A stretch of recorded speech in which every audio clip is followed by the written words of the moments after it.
Pyongyang's Supreme People's Assembly, North Korea's most important political stage, though largely ceremonial, convened today under the watchful gaze of its leader, Kim Jong Un.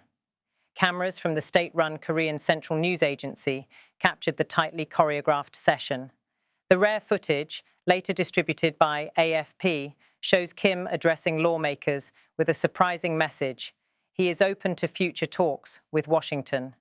But, he insisted, his nuclear arsenal is not on the negotiating table. In carefully chosen words, Kim spoke of what he called fond memories of his encounters with former US President Donald Trump. Those summit meetings in Singapore in 2018 and in Hanoi in 2019 had once raised hopes of reconciliation between Washington and Pyongyang, but negotiations collapsed over the central question of denuclearization.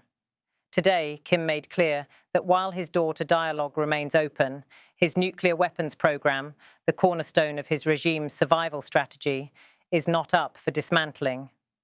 North Korea's nuclear ambitions have been decades in the making, from the 1994 agreed framework to the six-party talks in the 2000s.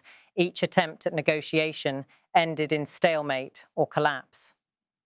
The Trump-Kim summits briefly broke this cycle, generating unprecedented imagery of an American president shaking hands with a North Korean leader. Yet substance never matched spectacle. Today, Kim's remarks seemed aimed at recapturing some of that lost moment, signaling, perhaps, that under certain conditions he would return to the table. But beyond foreign policy, Kim's speech also served a domestic purpose. The Supreme People's Assembly is less a debating chamber and more a stage for political theatre. Lawmakers dutifully applauded, reaffirming loyalty to the leadership.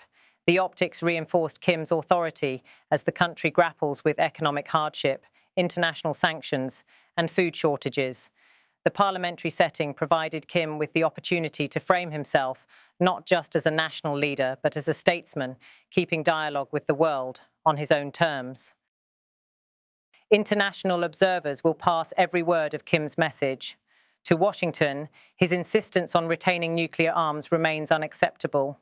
To Seoul, the remark underscores a continued stalemate that complicates inter-Korean relations. And to Beijing and Moscow, both of which maintain ties with Pyongyang, the signal may present opportunities for mediation or leverage in their own rivalries with the United States. Kim's reminder of fond memories of Donald Trump, however, seemed tailored to an American audience, raising the question, is Pyongyang positioning itself for the possibility of Trump's political return? North Korea's nuclear strategy continues to be the pivot around which global security calculations turn. With an estimated arsenal of several dozen warheads and missile tests showcasing intercontinental range, Pyongyang has demonstrated capability to strike targets as far as the US mainland.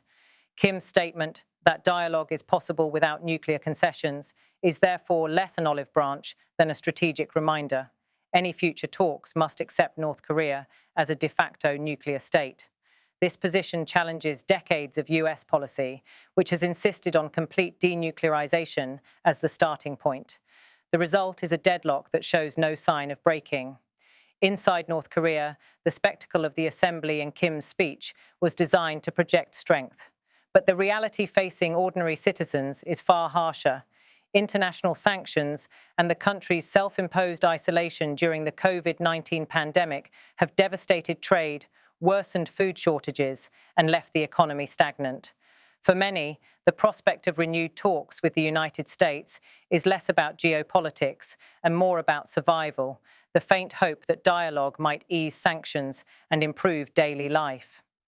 Yet Kim's insistence on retaining nuclear arms makes such relief unlikely in the near term.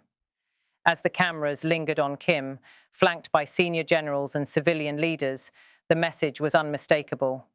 North Korea will not relinquish its nuclear deterrent, but the door to dialogue remains ajar if talks can proceed on Pyongyang's terms. Whether this represents genuine openness or merely tactical maneuvering remains to be seen. For now, Kim Jong Un has once again captured the world's attention, using the stage of his nation's parliament to remind Washington and the world that North Korea cannot be ignored.